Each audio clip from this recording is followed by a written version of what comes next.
Asia broad education is killing students. A third of students in South Korea have contemplated ending their lives because of academic pressure. In Japan, self-inflicted death is the leading cause of death for children. In China, self-inflicted death is so common that schools install metal bars on windows to prevent students from jumping off. Why are so many students in Asia so depressed? Because the infrastructure of many Asian countries rely on an education system comparable to modern slavery, and you'll soon see what I mean. These images look straight out of a dystopian movie, but this is actually the college entrance exam that every Chinese teenager must take, known as the Gaokao. A low score on this exam could mean a low-income job and discrimination from society. I thought if you don't study, they're gonna kill you. That's not that bad. Same as everywhere.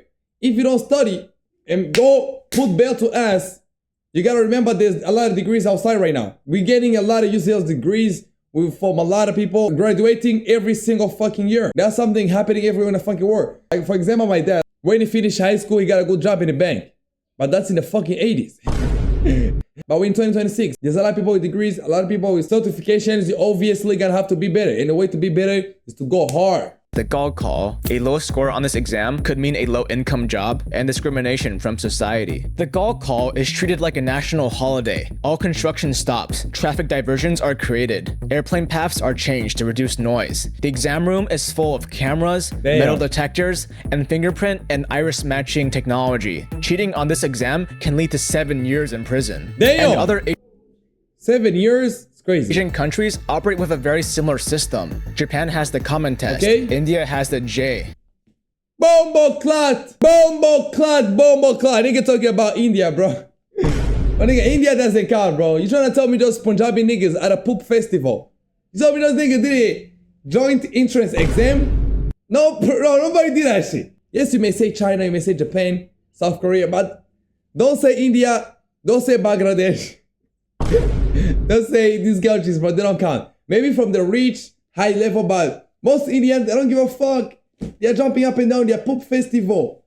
Pooping every other person. Like India, Nepal, Bhutan, Myanmar, Laos, Vietnam, Sri Lanka, they don't fucking count. Come on. Operate with a very similar system. I don't know. I love my Indian brothers, man. Your niggas good. But some Indians, they really make your face look bad, bro. Japan has the common test. India has the J. South Korea has the Seungyeong. These exams are packed with extremely difficult questions, which require years of intense studying to pass. They determine the future of millions of students, and the mental health effects can be seen in the thousands who end their lives every year. But what exactly do these students go through to make life a living hell? If you imagine what slavery is like, you might imagine 16 hours of work a day, a lack of freedom, and physical abuse from authorities. Well, that's exactly what a student in Asia goes through. Do you ever find school exhausting? Well, get ready to change your mindset, because here's the study schedule of a South Korean student. Wake up at 6:30 in the morning. Get to school at 8 a.m. Yeah, that's what's happening in Africa as well. School ends at 4 p.m. And that's probably when you would go home and doom scroll. But not these South Korean students. They have to attend a cram school. Cram schools are private tutoring institutions that put students through long study sessions in high-pressure environments. A student gets out of cram school around 9 p.m., but they aren't done yet. They then go back to their school library and self-study until 11 p.m. Wow, that sounds like a long, rough day, huh? Well, it's not over yet. They then go back home and continue studying until 2 a.m. That only leaves them with 4 hours to sleep before they wake up and do it all again. Why do they study so hard? Because if they don't do well on their entrance exam, they won't attend a good university, and they'll be stuck with a low-income job and a difficult life. Their intense study schedule isn't an option, it's a necessity. And it's not just South Korea. A 16-hour study schedule is very common for students all across Asia. And you're gonna see that both stupid fuck like Andrew Tate. China is winning! China is winning over the United States. They are making nuclear machines, but at what cost? How are the kids suffering? And along with this, there's also a very toxic culture around competition at Asian schools. All grades and test scores are publicly displayed for parents and students to see, and having a low score same as everywhere could mean shame, insecurity, and even bullying. This creates additional pressure to study harder. And if that isn't bad enough, physical abuse is another factor contributing to high self-inflicted death rates in Asia. Imagine you're in high school and you hand your homework to the teacher past the due date. The teacher stands up and slaps you in the face. You'd probably be in shock. but to a student in Asia, it's just part of life. The Same reason in I know Africa. this is because I've seen it myself. When I was 6 years old, I went to China for vacation. For whatever reason, my parents put me in an elementary school there for a few days. When I was there, I witnessed a very strange method of teaching. Teachers would call on a student to answer a math question. If that student gave the wrong answer, the student got smacked with a wooden stick. Same in And Africa. remember, these are 6-year-olds that I'm talking about. Corporal punishment is illegal in many Asian countries, but that doesn't prevent teachers from doing it. People just gonna obviously trying to put their mental stability. They want to always put their mental health in line. That's what happened in Africa. They ask you a question, if you don't get it right, to get your ass beat. But in Africa, it was like we would kind of like enjoy it. Oh, this guy got it wrong, he got his ass beat. Nigga on his side, got it wrong, got his ass beat. It would be even cool for the stories. Like, right now, when I just meet the people I started with, we be talking about how we used to get our ass whooped. We don't get answers wrong. This nigga, what I make it like, everything's so emotional, so deep. It's not that deep, bro. It's called life. Reporting this act is an extremely complicated process, so as a result, teachers almost always get away with it. In some cases, parents even prefer teachers who implement physical punishment. Duh. There are countless anecdotes and video evidence on the internet of students in Asia being hit by their teachers. Duh. There have even been some cases. Oh, the teacher should not hit the kids. Come to Africa, man. Still happen over here. And there's nobody crying mental health that their teacher beat them, bro.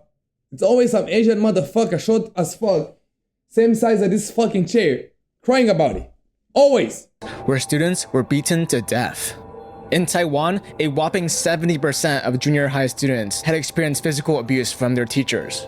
In 2011, 98% of South Korean students reported physical punishment from their teachers. One school in China even forced parents to consent to their children being hit. This tradition of abuse has been passed on throughout centuries, and because it's so culturally accepted, centuries. Same in Africa, bro. I got my grandfather, he was a teacher. And a lot of people, even my mom, they tell me like, your grandfather used to beat up kids, man. And guess what? A lot of the kids he beat up, they're the kids who love him so much. Okay, right now they're not kids, they're already moms and dads and this and that. But they fucking love him because even though he beat them up, he put them on the line. They always come to give him cows. They come to bless him because like, yo, thank you so much for being our teacher. It was really good. Even got to the point they made a song about him, which was literally praising him. But he used to beat them. He used to beat them motherfuckers, though. That's a fact. But right now it's funny. It's a story. Like, it's good. Like, these Asian motherfuckers always gonna have some way, somehow to cry about something, man. Chill out, bro. It's not that deep. Asia just turns a blind eye to it. Several self-inflicted deaths in Asia have been directly attributed to physical punishment from teachers, and studies have proven a direct link between physical punishment and the desire for self-inflicted death. Nobody in Africa wants to kill themselves because they got beat up. And if you think this is bad enough, let me remind you that in Asia, talking about your mental health is like talking about your diarrhea. It's just not something you talk about. This is because Asian culture is centered around perfection, and any issue of mental health is a sign of weakness. Valuing mental health is seen as shameful and selfish, as if a person only cares about I could tell this nigga was gonna talk about mental health, though. I said it. Bombo Clyde, bro. I said this nigga was gonna talk about mental health. And now look, he crying about it. Oh, mental health, mental health. I knew it, bro. This nigga is a weak motherfucker. And because maybe we have it harsh. It's not even harsh. Because we don't cry about it. He's the one crying about it. Come to Africa. I swear to God, this nigga come to Africa. Gonna make another video exactly the same as this one. But do we cry about it? I'm in Africa right now. I got my ass beat my whole elementary school and also half of my high school. I was getting my ass beat up. Do I cry about it? Nah. It was fine. I enjoyed it. When I remember it, it's just memories. It's fun. I remember the people who we got beat up with, man. That built us a bond. And we didn't cry about mental health. We didn't even give a fuck about mental health. This is only on social media. Like, nobody even give a fuck. Oh, got mental health. No, we give a fuck about mental health, nigga. Like, we don't care. It's like we didn't even give a fuck. Life was moving too fast to care about mental health. Themselves, and not the people around them. As a result, Asian students hide their emotions and struggle, and they almost never seek help. 70% of South Korean students who ended their lives did not show any unusual characteristics at all. This also means that essential mental health resources, such as therapy, psychiatry, and counseling, Nigga telling people to take pills, bro. Nigga telling people to fucking take pills, man. Have you seen somebody on depression pills? That is the worst version of person, man. Niggas start shivering. Nigga look like they're on Turkey. Nigga look like they consume a lot of cocaine to the point like if they don't get it, they get a turkey like they start shivering. Bro, chill the fuck out, man. There's no way this nigga he's literally advocating for people to take pills or to go to therapist. I swear to God, if you get a problem to the point you're like, I gotta go to a therapist, you are useless. You are genuinely useless, man.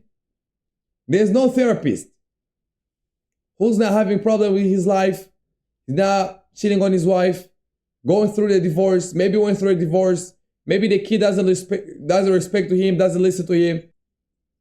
And if you tell me what's in their mind, in all their knowledge can never be applied on them to have these ideal lives, these cool lives with no problem, with no mental health problems. How that nigga gotta tell me shit? And even if you went to a therapist, remember, these niggas never make a statement. They always like, oh, tell me what happened when you was 9. Oh, tell me, what do you think about this? They always ask questions. And they just write little things on paper. And just put they just put like a description like that, bro. And a conclusion, oh, you need to take these pills. Oh, you get depression. Nobody ever went to say a therapist. And a therapist never told them they don't have depression. Because if they tell you that you don't have depression, you're not coming back. They're gonna tell you have depression. They're gonna just schedule another session with you so that, oh, we're gonna check on how you are. You gotta tell you like, try to drink water, try to talk to your dad because you have this problem with your dad. We got another session next week. Come back next week. You gotta pay more money. And he gotta tell you, oh, do this, oh, that. Session. To the point he gotta put you on fucking pills. And guess what? Who sell the pills? Him. He gotta sell you pills, fucking ruin your life. Therapists, they're the worst people, man. If you gotta go to therapy again, you are useless, man. I'm not gonna cap to you, bro. Means that essential mental health resources such as therapy, psychiatry, and counseling are very limited, and students rarely use them. Mental illness is rarely diagnosed or treated in Asia, and many Asian people even deny the existence of disorders like depression or ADHD because they see it as a weakness. Now combine everything I've just discussed with frequent bullying between students and abuse from... Actually, bullying's the best thing, though. Bullying's the best thing. I remember I studied in all boys high school. And obviously when you study in all boys high school, some nigga try to tend to be gay. When you tend to be gay, they'll bully you to the point you'd forget that shit. I believe bullying is good. But you know this nigga crying about it. I just getting cringe watching this nigga, bro. I'm just gonna get to a point I'm gonna click off the video, bro. I'm sorry. Parents, and there should be no surprise that so many students wish to end their lives. No. However, what remains shocking is that children under 14 are doing the exact same thing. In recent years, South Korea saw an increase in self-inflicted death in girls between 10 and 14 years old. And China saw a similar increase in children between 5 and 14 years old. These children should be playing with toys and watching SpongeBob. But in Asia, children should be geeks, in other words. These kids should be geeks. Up to 11 hours a day. One reason for this is because class Same as us. Same in Africa. Do we want to kill ourselves? Nah. Do I know anybody personally kill themselves? Nah. I don't know what the fuck you think you're yapping about. Play a crucial role in college acceptance. Another reason is that many Asian countries also adopt an exam system for entering junior high and high school. A bad score on these exams could mean losing the opportunity for a proper education, or being forced into vocational school, which prepares students for labor work. As a result, the pressure to do well is extremely high in children as well. This video of a little girl begging her parents for more playtime says it all.